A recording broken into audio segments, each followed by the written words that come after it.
lihat videonya makin ngeri aja. Sekarang gue punya tutorial nih. Cara pulang malam. Karena sekarang udah kita pulang malam mulu. Kita sekarang bukan takutnya setan. Takut begal. Karena di Jakarta Barat katanya banyak begal. Takutnya sih ente. Bang Otong. Makanya saya pakai Ngapain? banyak begal. Oh, sabar. Gue cari helm dulu mau Lu ikut. pakai juga. Iya, mana ya tapi. Udah lu nggak usah pakai helm. Nggak usah. Soalnya kayaknya buat cewek-cewek nih pakai backingan aja. Oh gitu. Enggak, emang lu punya backingan siapa, Ya. Bang Otong? Backingan gua banyak. Jagoan nih, jagoan nih. Iya. Siapa nih Biar backingan? di patwal. Tetot, Apa sih namanya itu? tetot. Diiring-iringin. Buat sehat tapi buat sehat. Oke, terus berarti siapa nih Kita telepon backingan? aja backingan kita ya. Oke, coba ditelepon. Iya. Lu lepas dah, rambut lu rusak. Langsung aja nih kita panggil aja nih ya. Ini bosnya nih. Bos perintis Polda Metro Jaya nih. Ibda MP Ambarita. Wah.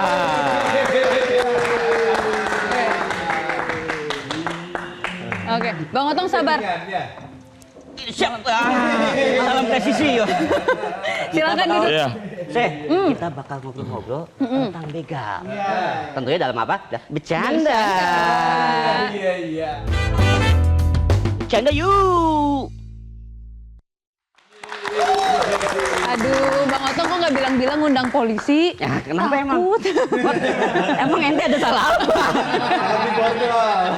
Nggak ada, nggak Tapi ada. saya ketemu baik orangnya Oh sebenarnya. gitu ya.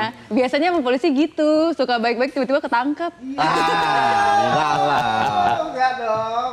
Emang gitu sih Bang? Bang ngomong dong Bang. Kan belum ditanya. Iya. Lu tanya dulu korban dan kasusnya naik, namun pelakunya tadi malah di datanya tuh malah turun gitu Bang. Iya. Penyebabnya kenapa nih? Kenapa dia turun? Penyebab turun dari terlapornya turun.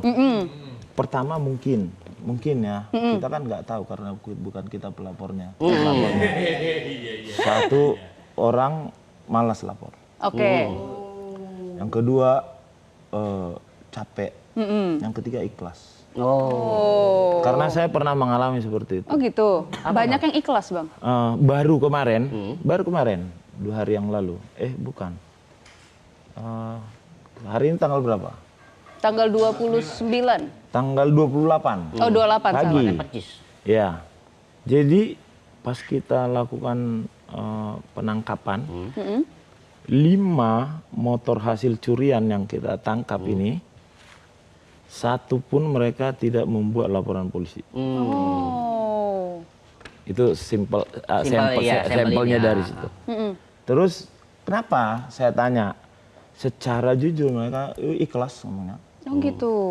Ikhlas karena mungkin dia melihat jumlah motor jutaan di itu yang hilang, kapasitasnya, saya bukan mau membela ya, kapasitasnya anggota kepolisian seperti apa, jumlahnya seperti apa, terus kita pun melakukan penangkapan itu mungkin karena doa-doa korban itu diijabah. Ya kan? Contoh saya kasih simpelnya case-nya yang tadi pagi. Kami baru menyerahkan ke Polres Metro Jakarta Timur. Kami patroli karena kita dulu dari turunan perintah Bapak Kapolda itu preventive strike. Jadi kita patrolinya bukan wiu. Ada penjahat ngumpet. Wiu-wiunya lewat. Jadi kita preventive strike seperti hunting gitu. Pada saat kita lewat ada yang kita curigain, pas kita ketemu kita lakukan pemeriksaan. Karena itu diskresi. Kita lakukan pemeriksaan, setelah kita lakukan pemeriksaan, akhirnya ketemu di situ mereka lagi transaksi obat keras. Itu yang pertama. Terus saya periksa orangnya, saya geledah badan.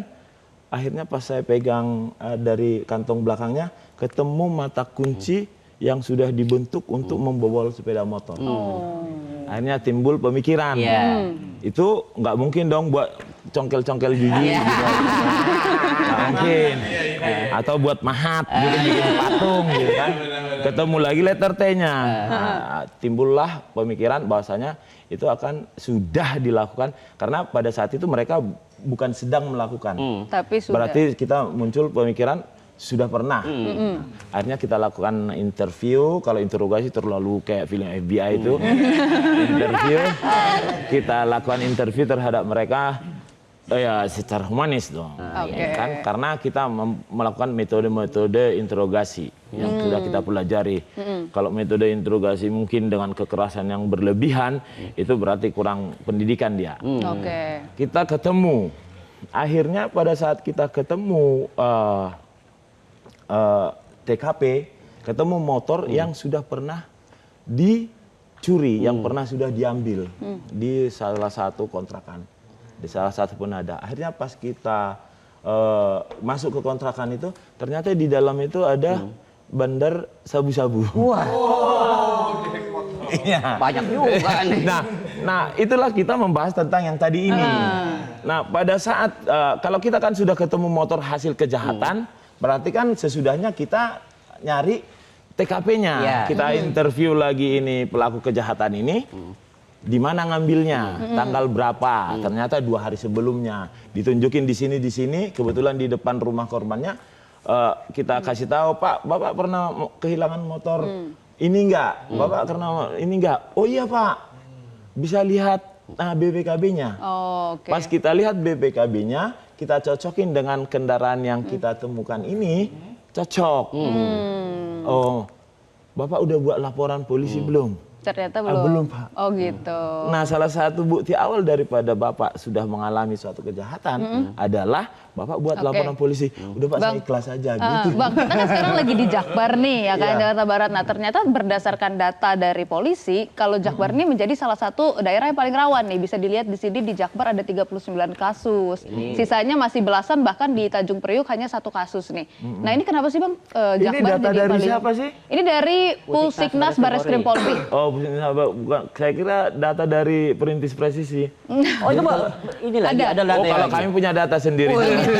Jadi saya kan nggak bisa bahas tentang dari situ dong. Iya dong. Tapi kalau dari Abang sendiri berarti Jakbar masih tetap menjadi daerah yang paling rawan atau enggak? Jadi kalau kita ngomongin tentang data ya. Jadi kalau kita tentang data, kita harus point of view dulu. Ya kan? Kalau misalnya contohnya kita bilang, oh di sini banjir, ternyata di sana juga banjir karena orang sana nggak ngasih tahu. Iya dong. Nah, kalau kita bilang untuk beberapa minggu ini ya, minggu ke belakang, menurut saya sendiri, saya di Kalideres nangkap begal. Tanggal berapa itu? Tanggal dia ada di Instagram. Sebelumnya dekat sini, Arjuna Selatan. Oh iya. Iya. Jadi nih ada video ini Arjuna nih, kita lihat nih videonya nih. Yang mana? Yang di Arjuna. Itu di Arjuna itu. Yang sebelumnya yang di Arjuna Utara. Yang kejadian yang viral itu. Jadi kalau misalnya menurut itu data bilang di Jakarta Barat, ya kami ya mengamini juga. Iya kan? Jadi kita nggak bisa bilang bisa terjadi seperti itu. Salah satunya adalah nggak harus juga polisi, harus juga instansi-instansi terkait. Kita nggak bisa karena kita bukan malaikat. Kita nggak bisa 24 jam. Sama seperti kata netizen itu kan. Kalau bisa Pak Ambarita ada di banyak tempat, ya nggak bisa dong. Cloning Pak namanya. Kalau sekarang dari Samapta Polda Metro Jaya dan jajaran polisi lainnya, sekarang sudah patroli semua sampai orang pasar belanja. Oke. Iya dong, dari Samapta. Bang, kalau misalkan tim Perintis Polda Metro Jaya kan data luas nih. Iya. Sekali jalan berapa orang sih Bang? Jangan jawab dulu Pak, ini kita jawabnya habis. Jangan kemana-mana, tetaplah di Midnight. Kembali lagi di Midnight Live, masih sama Pak Ambarita nih. Pak, ciri-ciri begal tuh gimana sih? Apa jaket biru, kacamata, rambut keriting? Tuh kayak itu tuh nih. Ini curigain juga. Wah ini FBJ, ada nih. Masuk TV gratis. Tapi bener Pak, kira-kira ciri-ciri begal apakah seperti itu? Enggak. Ya kalau dia begal pakai kacamata hitam nabrak. Bener. Bener. Tapi ternyata begal di beberapa daerah tuh justru ramai ketika tengah malam ya, sekitar jam 12 malam hingga jam 5 subuh gitu Bang. Apakah itu ada pengaruhnya sama gelap mungkin atau sama gimana sih Bang? Kenapa sih pada tengah malam? Atau karena mereka mau sholat subuh sekalian? Oh tidak dong. Jadi kenapa dia melakukan itu pada saat-saat jam-jam rawan mulai dari jam 12 ke jam 4 gitu. Pertama, begalnya itu juga kan punya pemikiran. Kalau misalnya sesuatu kan ada juga, kalau kita kan misalnya orang baik itu misalnya jangan sampai sesuatu yang tidak diinginkan terjadi. Kalau begal juga berpikir seperti itu juga. Jangan sesuatu yang tidak diinginkan terjadi. Yang tidak diinginkan begal itu ketangkap massa dibakar. Itu. Makanya dia memilih waktu yang sepi. Jadi dia melakukan seperti itu. Namun demikian juga seperti yang kita lihat beberapa waktu yang lalu kan, yang menggunakan senjata api itu dia melakukan siang hari juga karena dia juga sudah mungkin pede di situ kan. Polisi juga atau aparat hukum juga kan tidak bisa setiap 5 meter ada gitu kan.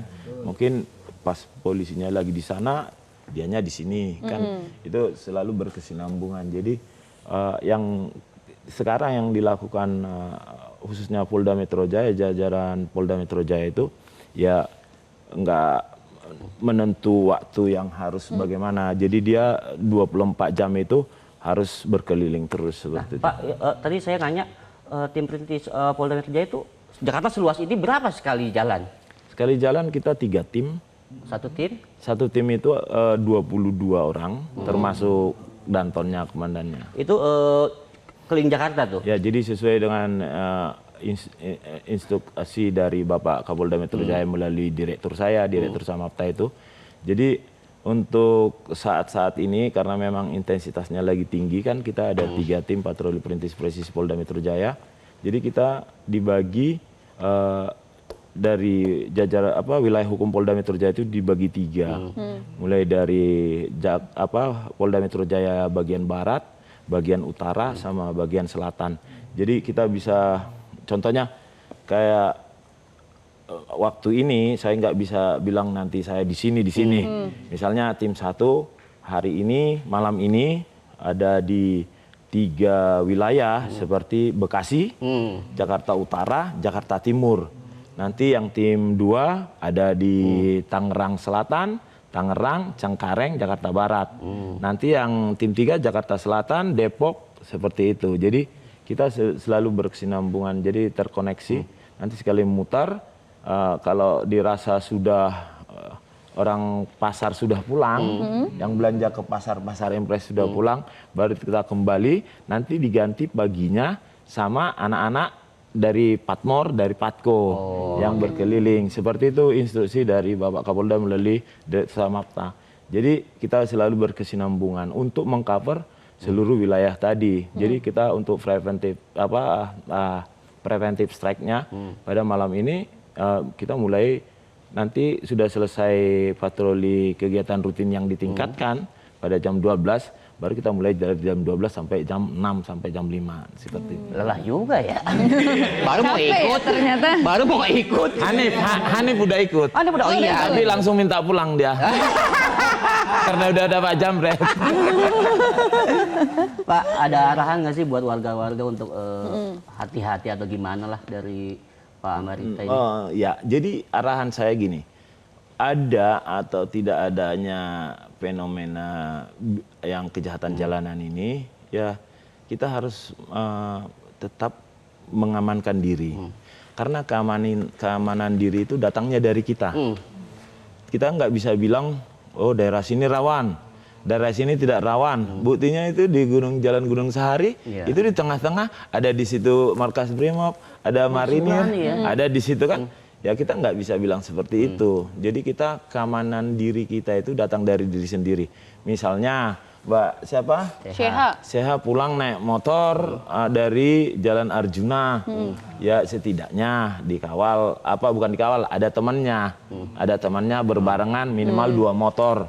Setidaknya kalaupun harus dia pulang ke rumah jam-jam rawan, setidaknya kalau pilihannya nggak ada yang nemenin. Setidaknya kalaupun dia mumpuni untuk kecepatan di atas 70, bisa melihat sering-sering melihat ke spion. Oke, Bapak bisa temenin saya kalau saya pulang. Bisa.